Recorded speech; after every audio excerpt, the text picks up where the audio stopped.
اور اگر کوئی شخص مجھ کو گالی دے تو میں اس کی گالی کا جواب نہیں دیتا، اس لیے کہ میں یہ سمجھتا ہوں کہ مجھ کو گالی دینے والا دو قسم کا آدمی ہو سکتا ہے، یا وہ عزت دار آدمی ہے یا وہ ذلیل آدمی ہے۔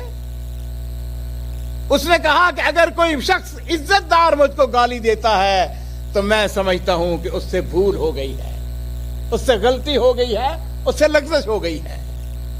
اور اگر کوئی رذیل آدمی مجھ کو گالی دیتا ہے تو میں اس کی گالی کا جواب دے کر برابر آپ کے ساتھ نہیں ہو سکتا، یہ نہیں ہو سکتا ہے کہ میں اس کے ساتھ برابر ہو جاؤں، اس لیے میں اس کی گالی کا جواب نہیں دیتا ہوں۔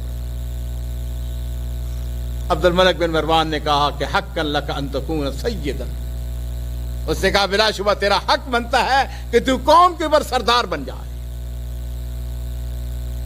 میرے عزیزو، اپنی گفتگو کرنے سے پہلے سوچیں کہ میں اپنی زبان سے کیا بات نکالنے لگا ہوں۔ تو احنف بن قیس سے کسی شخص نے کہا تھا نا، اس نے کہا احنف اگر تم مجھ کو ایک گالی دو گے تو میں تم کو 10 گالیاں دوں گا۔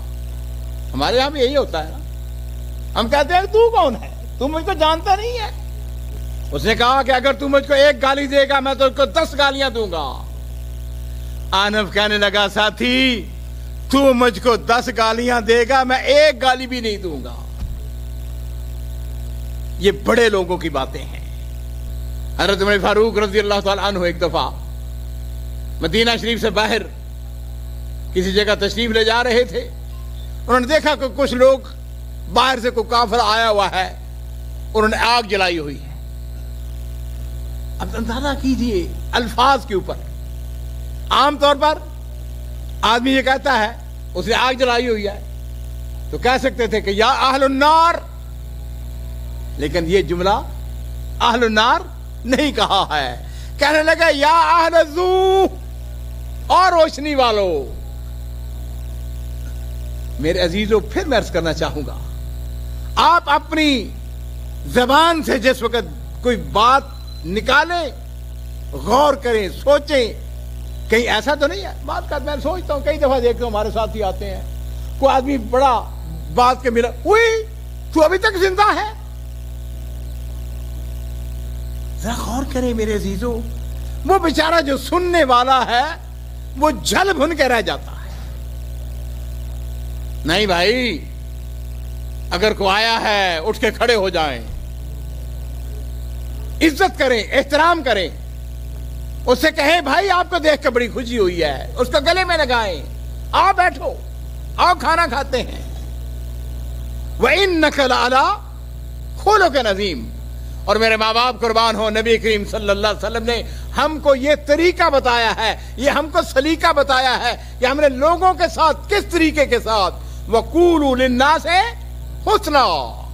احنف بن قیس، آج کل میں الحمدللہ اس کے اوپر کتاب لکھ رہا ہوں، انشاءاللہ ایک دن چھپ جائے گی۔ اس کی بڑی باتیں میں حیران ہوتا ہوں، اور یہ مت سمجھیں کہ یہ شخص جو تھا عام آدمی تھا۔ احنف بن قیس وہ شخص ہے اگر ناراض ہو جائے تو بنی تمیم کی 1,00,000 تلوار میان سے باہر آ جاتی ہے، اور وہ یہ نہیں پوچھتے ہیں کہ سردار تو ناراض کیوں ہوا ہے۔ اگر راضی ہو جائے تو وہی 1,00,000 تلوار یہ پوچھے بغیر میان میں واپس چلی جاتی ہے، اور یہ نہیں پوچھتی ہے کہ سردار تو راضی کیوں ہوا ہے۔ لیکن اس کے ساتھ اس کی کیفیت کیا تھی؟ ایک دفعہ شرط لگ گئی، کچھ لوگ بیٹھے ہوئے تھے، انہوں نے کہا کہ کوئی شخص اگر احنف کو ناراض کر دے اس کو 10 دینار دیے جائیں گے۔ اس زمانے میں 10 دینار بڑی بات تھی،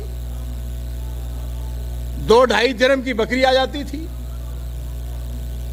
ایک نوجوان اس کے گھر چلا گیا، اس کو جا کے کہنے لگا، اس نے پوچھا، اس نے کہا کدھر آئے ہو؟ اس نے کہا میں خاطب بن کے آیا ہوں۔ اس نے کہا کیا مطلب؟ اس نے کہا کہ میں رشتہ لینے کے لیے آیا ہوں تیرے گھر میں۔ اس نے کہا کس کا رشتہ؟ اس نے کہا میں تیری ماں کے ساتھ نکاح کرنا چاہتا ہوں۔ شرط لگی ہوئی تھی نا، یہاں پہ اگر کوئی ہوتا تو کیا ہوتا، اس کو ویسے ہی قتل کر دیتا۔ احنف بن قیس نے اس کے جواب میں کہا اس نے کہا ساتھی تمہارا خاندان تمہارا حسب نسب یہ رشتہ ہمیں منظور ہے، لیکن بات سنو میری ماں اس کی عمر اب 70-75 سال ہو چکی ہے، وہ نبینا ہو چکی ہے، تمہیں شادی اس سے کرنی چاہیے جو تمہاری ہمسن ہو، تمہاری عمر کے ہو، تمہارے بچوں کی ماں بن سکے، اور ایسا کرو کہ جس نے تجھ کو بھیجا ہے اس کو جا کے بتا دو کہ تم احنف بن قیس کو ناراض نہیں کر سکے ہو۔ عرب ایک بات کہتے ہیں، وہ کہتے ہیں علم جو ہے وہ سیکھنے سے آتا ہے، کسی استاد کے سامنے بیٹھے اس کی شاگردی اختیار کریں، لیکن علم جو ہے اس کے لیے محنت کرنا پڑتی ہے، صبر، تحمل، بردباری۔ کسی نے احنف سے پوچھا تو اس نے کہا یہ تم نے علم کہاں سے سیکھا؟ اس نے کہا میں تمہیں بتاتا ہوں، میں نے یہ علم سیکھا تھا قیس بن عاصم تمیمی سے۔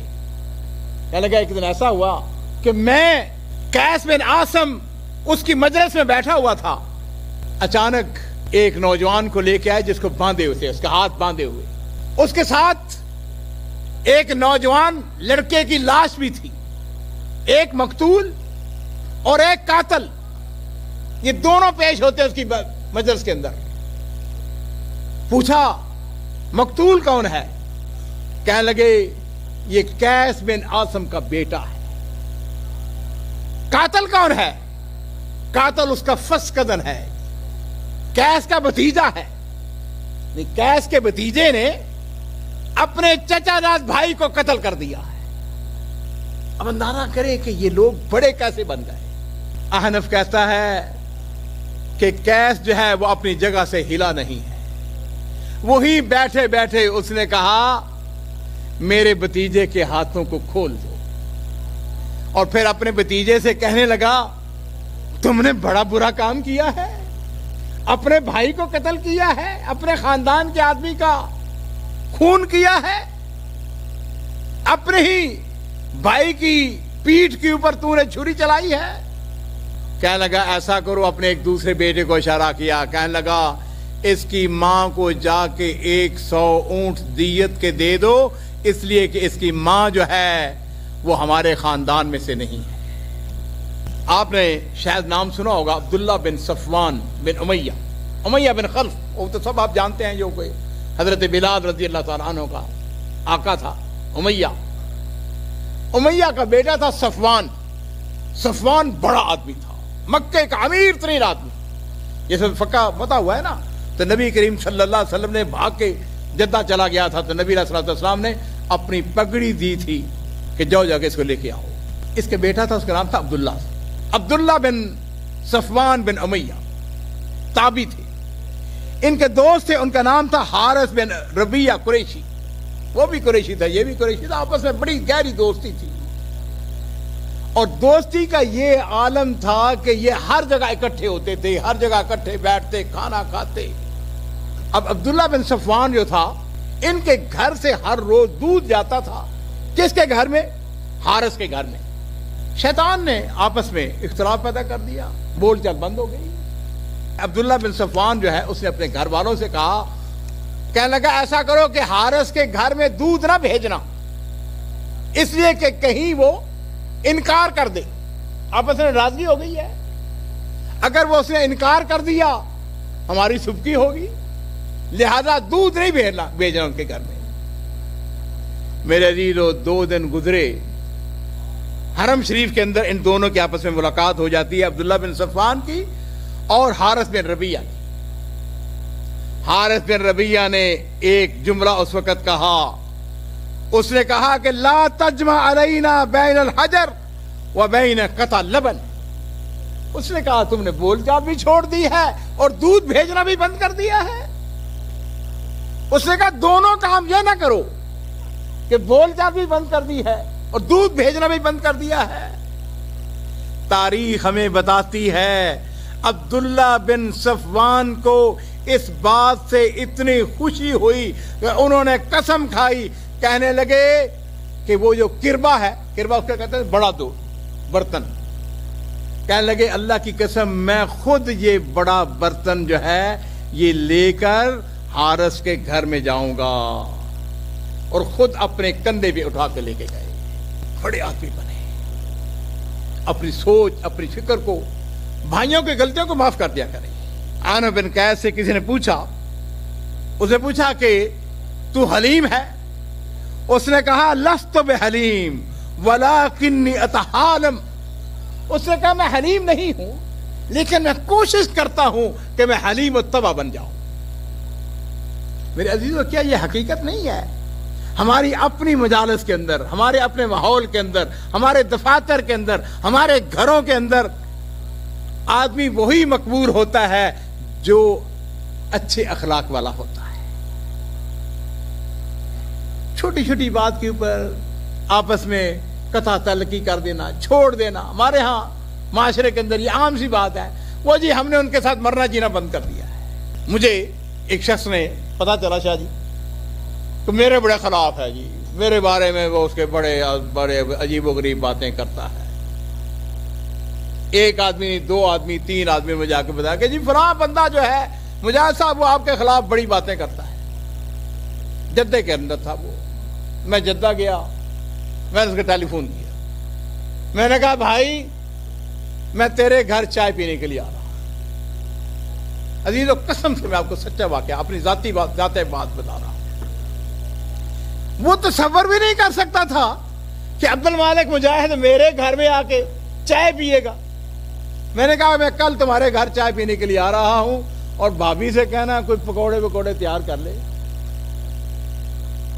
عزیزو میں آپ کو حلفاً کہتا ہوں, میں اس کے جب گھر میں گیا ماشاءاللہ ٹیبل سجی ہوئی تھی, وہ چائے کے ساتھ نہ جانے کتنی چیزیں اہتمام کیا گیا تھا. میں وہاں پہ بیٹھا, اس کے ساتھ گپ شپ لگائی, ہنسے کھیلے, بیٹھے, چائے پی. اس کے بعد وَإِذَا الَّذِي بَيْنَكَ وَبَيْنَهُ عَدَاوَةً كَأَنَّهُ وَلِيٌّ حَمِيمٌ. وہ جریر بن عبداللہ بجلی رضی اللہ تعالیٰ عنہ تھے نا. میرے ماں باپ قربان ہو, نبی کریم صلی اللہ علیہ وسلم کے اخلاق کو دیکھیں. کہتے ہیں کہ ما حجبنی رسول اللہ صلی اللہ علیہ وسلم منذ اسلمت ولا رآنی الا تبسم علی وجہہ. کہتے ہیں اللہ کی قسم جب سے میں نے اسلام قبول کیا ہے رسول اللہ صلی اللہ علیہ وسلم نے کبھی مجھ کو ملنے سے انکار نہیں کیا ہے. کبھی آپ نے یہ نہیں فرمایا ہے کہ میں بڑا مصروف ہوں, میرے کوئی ذمہ داریاں ہیں, میرے بہت سارے کام ہیں. بل جب بھی میں نے ملنے کے لیے خواہش کا اظہار کیا نبی علیہ الصلوۃ والسلام نے فرمایا عبداللہ آ جاؤ, جریر آ جاؤ. اور کہتے ہیں کہ میں نے جب بھی رسول اللہ صلی اللہ علیہ وسلم کو دیکھا نبی علیہ الصلوۃ والسلام کے چہرے کے اوپر مسکراہٹ تھی. بھائیو اپنے اندر تبدیلیاں لائیں. نبی علیہ الصلوۃ والسلام نے ارشاد فرمایا تبسمک علی وجہ اخیک لک صدقہ. اگر آپ اپنے چہرے بھائی کو دیکھ کر مسکرا اٹھتے ہیں, آپ کے چہرے پر بشاشت چھا جاتی ہے, آپ خوش ہو جاتے ہیں, فرمایا یہ بھی تمہارے لیے چیریٹی ہے, یہ بھی تیرے لیے صدقہ ہے.